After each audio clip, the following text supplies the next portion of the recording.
Since the first manned launch in 1783, balloonists wanted to go higher and higher.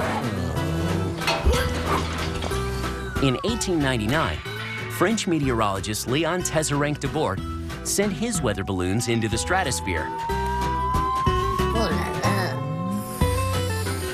Aeronauts were desperate to reach the stars, but they soon found out that their bodies simply couldn't cope.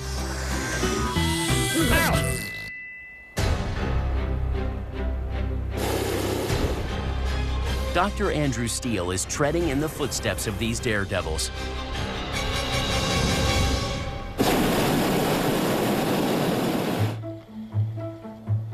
This is amazing.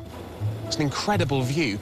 And to think that pioneering aviators would make high-altitude flights in balloons not dissimilar to this one. They rapidly discovered that the atmosphere changes dramatically as you go up.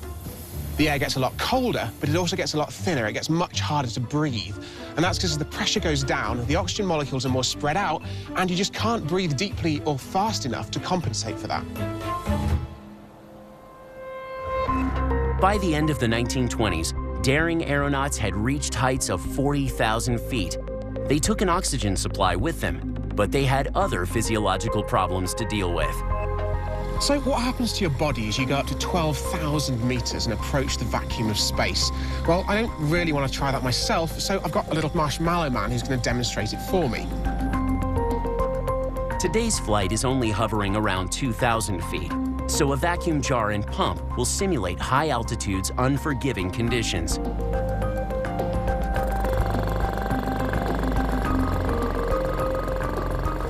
You can see now that as we're sucking the air out of the vacuum jar, the marshmallows are starting to expand, and that's because they contain little pockets of air.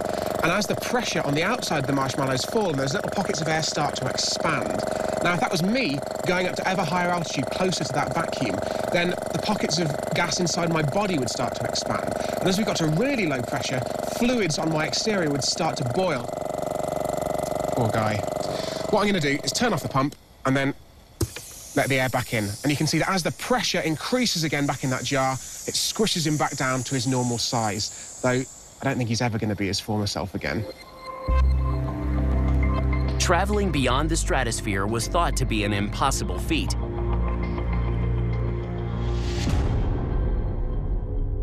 Until daring scientist Auguste Piccard proposed an audacious idea.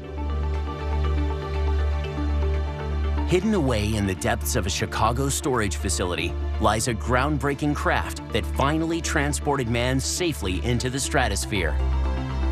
Piccard wanted to travel high into the atmosphere to study cosmic rays, and he didn't want to work wearing a cumbersome oxygen mask. So he knew if he was going to do this and survive, he was going to have to take the Earth's atmosphere with him. He came up with the notion of a pressurized capsule. Piccard turned to a local beer barrel manufacturer to build his airtight two-man gondola. The capsule is just over 2 meters in diameter, and to keep it as light as possible, it's made from aluminium just a few centimeters thick.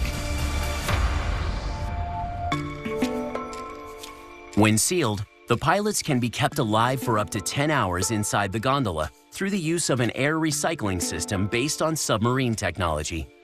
Once inside, the oxygen was supplied by liquid oxygen evaporating from a container, and the carbon dioxide was scrubbed from the atmosphere by a reaction with soda lime. In 1931, a huge hydrogen-filled balloon successfully lifted Piccard and his assistant to almost 50,000 feet. The two aeronauts were the first men to successfully break through the stratosphere.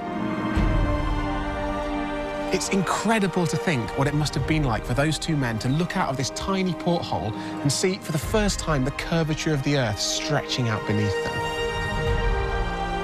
Outside it was freezing cold, it would have been impossible to breathe. They really were incredibly brave pioneers of their time. As Auguste Piccard safely descended to the mountains of Austria, there was no doubt that he had shaped the future of high-altitude travel. Piccard predicted that one day we'd all fly high in the atmosphere, above bad weather and where the air resistance is lower. And without his pioneering gondola experiments, commercial air travel and spaceflight would just be a dream.